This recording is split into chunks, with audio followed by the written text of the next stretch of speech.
Yes, imbere ko ndakubwira muri conclusion ukuntu show yagenze, abantu bagerageje kuraba ino video nuvuga nagutangurije muri no video cyane kano gapande nahereye ko bari kwibaza ati kubera iki kano kajagari kabaye.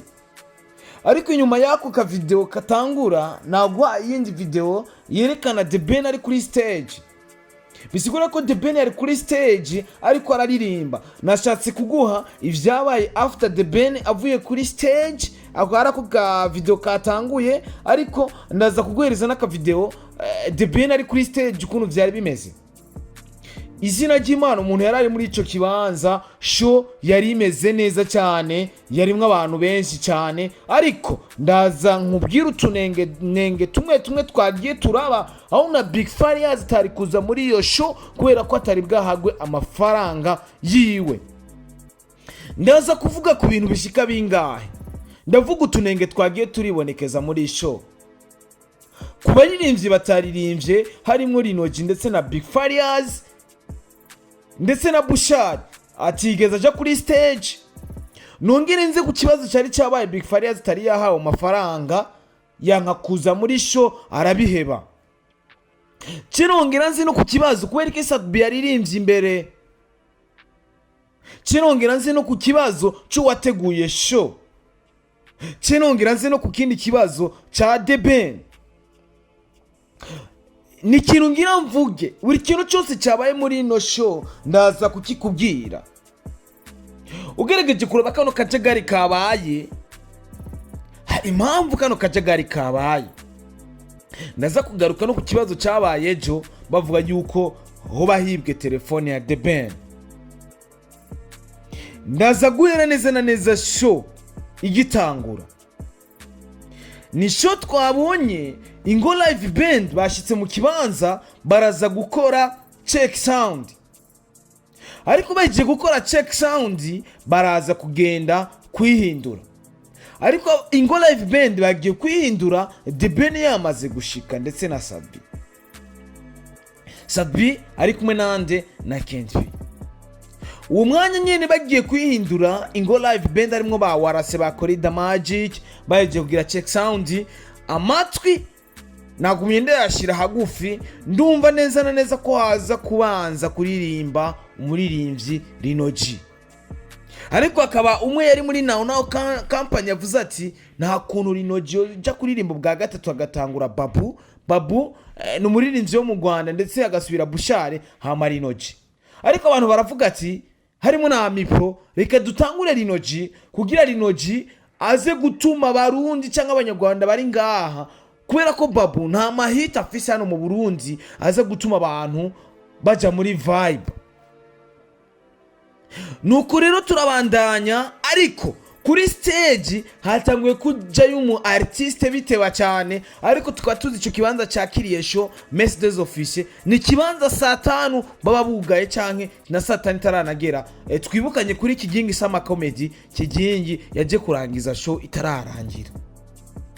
Sijambere vyibonekeje, ndabibutse ko na show yateguwe kuri Skepes neza na neza nga mu Nyakabiga. Show ntiyarangiye kubera ko Harmonize yaje kugwa kuri stage, show itararangira.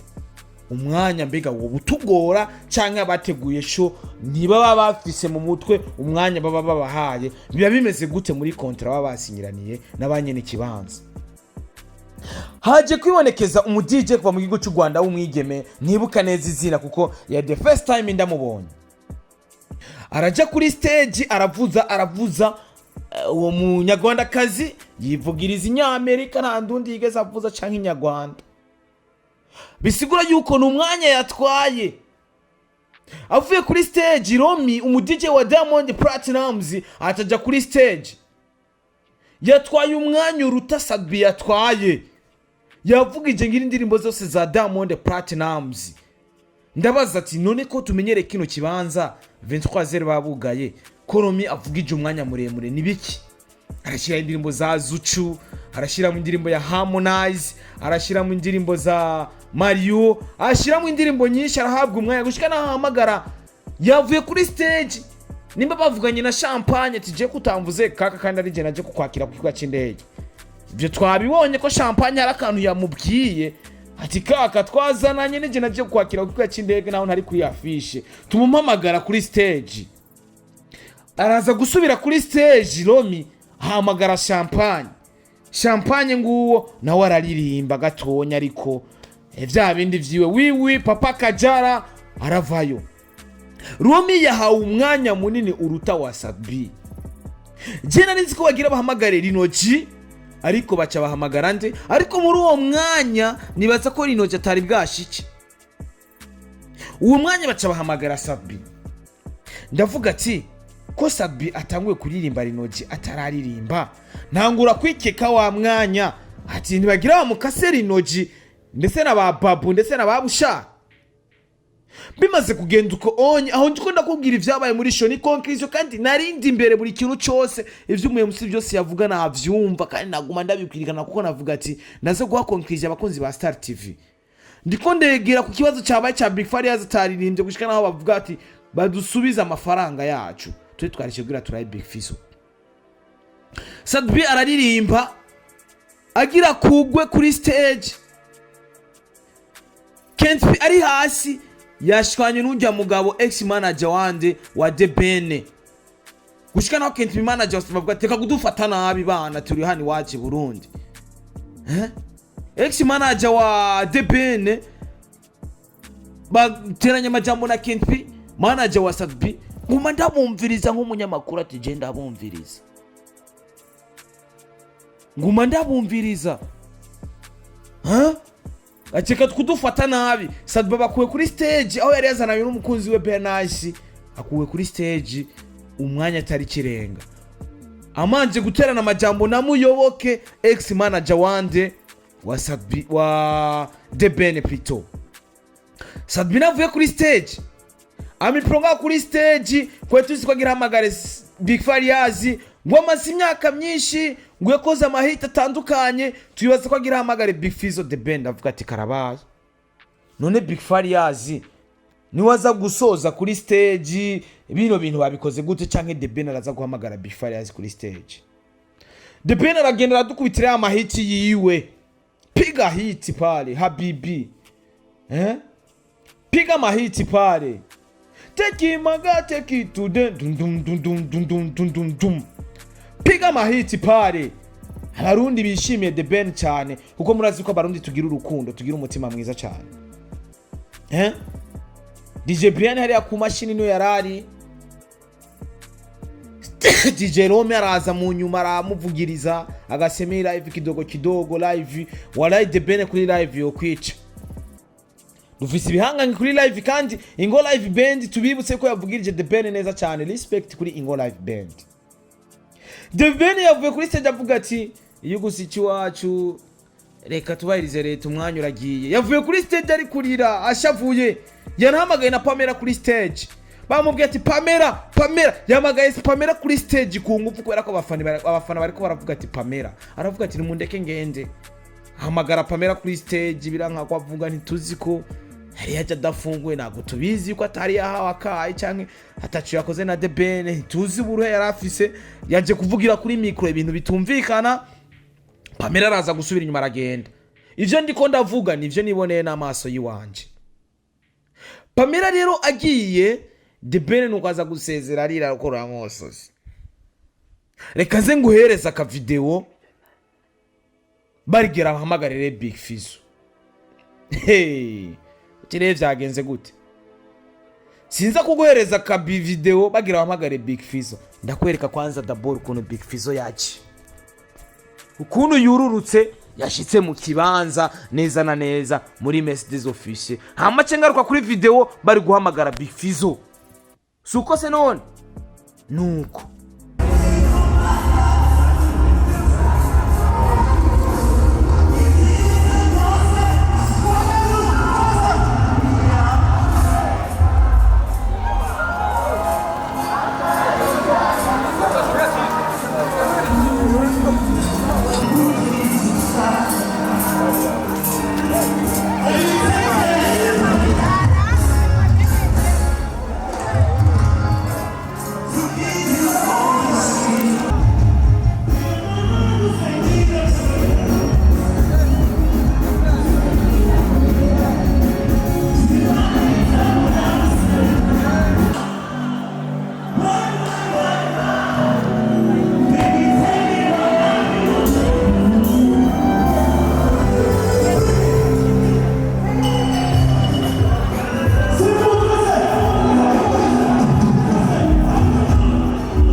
ndabibutsa yuko after party ni muri Crystal kwa DJ Bola.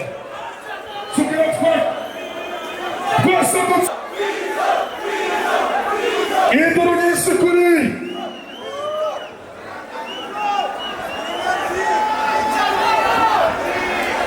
induru nyinshi kuri after party ni muri Crystal kwa DJ Bola. Induru nyinshi kuri the one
Yesu ugeregeje kuraba rero Big Fizzo yahamagawe abantu bataramenya yuko umwanya warangiye. Hari wa mwanya nakubwiye ati hari umwanya bagiye baratakaza kandi batanguye show bateba kandi abafana baje hakiri kare saa moya, abafana bari benshi cyane. Hari umwanya wa Lino bajya ba Babu bakisanzura ba Bushari. Ku buryo nibaje ati none abantu bajeje ibintu by'umwanya hari kibazo giki. Abafana bari bagiye bati babahamagare Big Fizzo yazugerageje kuraba ku ka video ndagushiriye aho hantu. Ariko suko byaje kugenda. Hiraba kano kajagari kaciye kaba mu gihe bahamagaye Big Fizzo ntaze bakavuga yuko byarangiye.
Hari n'abafana batatomokewe impamvu Big Fizzo atagiye hehe kuri stage. Ariko ubwa mbere byari byavuzwe yuko Big Fizzo ataza muri show kubera ko Big Fizzo hari amafaranga atari bwahabwe kandi buri mustari wese ngo yari yemerewe Hennessy n'utundi tuntu twa quelque part. Big Fizzo ibyo bintu ntavyo yakorewe n'amafaranga nayo bamuhaye. Big Fizzo yari yashize kuri statue yuko muri Zanzari show uno munsi bisigura show yahari yari yayihojeje. Abantu twari twamenye ko Big Fizzo ataza kuza hajya ariko baje kumutunganiriza ariko aje muri show asanga n'ubundi vyayangaye umwanya waharangiye. Big Fizzo yababwiye ati jiwe sinza muri show ariko ibikira amakuru dufise nuko Big Fizzo yahawe miliyoni 8 ndetse na sabi. niyo makuru baduhaye ntituzi ko ari ivyo. Miliyoni 8 tukaba tuzi ko Sadbi yavuze ati je munsi miliyoni 10 sinzoja muri show, ariko miliyoni 8 waziriye. Ayo niyo makuru dufise. Bifereze yaravuze je sinza mutampaye agafaranga gasigaye, baje kukamuha aragaruka. Aho ni mugihe bari noji bataririmbye batashe bababaye, ndetse numva yuko umwanya wa Babu wari kuririmbamwo Linoji, Sadbi awuhamagaramwo Babu mu gihe Linoji abafana biwe bari umuhari. Bamwe bati none Babu ko yavuye muri Belgique akaba yaje mu Burundi ko Lino show yari kugenda ataririmbye. Linoji umwanditsi wa Prayer Legend agenda ataririmbye kudu creation dukaze. Muri ico kibanza twabonye muri abandi baririmbye ba Dramatic Baby Killer niho bari vraiment show yari ryoshe yari meze neza. Kiretse utwo tunenge twagiye turabamwo abantu barishuza amafaranga rero mwabantu. Abantu bishuje amafaranga mwabantu mwati jewe ibihumbi 10 vyanje naje kuraba Big Farias murabinsubiza. Kuri nye n'igiteramo yavuga ati jewe ino ni show ya mbere nteguye. Amato asumira mu 12 harazana Diamond Platnumz. Yavuze ati iyi ni show ya mbere nteguye kandi yitabwe n'abantu benshi vraiment. Abantu bari benshi plus simple 10,000 za VIP 50,000. Hari abantu benshi batandukanye kandi abigeme beza, abasore basa neza barundi murabizi tuba turi smart. Hari abantu batandukanye muri entertainment nyarwanda ba DJ Brian n'abandi batandukanye benshi niho bari yari show vraiment irimo abantu benshi, irimo vibe. Kiretse utwo tunenge twagiye turaba kutaha amafaranga Big Farias gutaha ataririmbye abafana bagasara ati mudusubiza amafaranga yacu. Linoji kutaririmba, Babu guhabwa uturirimbo 2 nimba atari kamwe, Sadbi kudahabwa umwanya ukwiye, The Ben kudahabwa umwanya ukwiye, DJ guhabwa umwanya munini yakuruta basani, DJ wundi yavugije umunyarwanda atari mu rutonde. Mbega ivyo bintu bigiye gukosorwa gute kugira iyo show ya Diamond Platnumz izoba yateguwe na Now Company igende neza. Respect kuri Now Company, ishow vraiment ari meze neza. Show giye kurangira twabonye The Ben yinjiye hamwe n'umugwiza atunga DJ Pole, baragenda abantu bari bagiye ati bagiye muri after muri Crystal. Ntituzi ukuntu vyagiye birabandanya, ariko uko biri kose uko ndabikubwiye niko vyagenze. Inyuma y'amajambo yavuze ati telefone yaribwe ya The Ben, ariko umunsi twabonye afise telefone se yibwe gute, mu buryo bumeze gute. Bamwe baravuga ati none hajya hano ko hari security imeze neza muri Eden ishono bwa ya VIP, telefone yibwe gute. Ayandi makuru ndaje ndayabaye, biranavuga yuko na telefone ya Big Farias no munsi yoba yibwe. Ivyo tubivuga kwiki ndagarutse abaho urundi rusaku.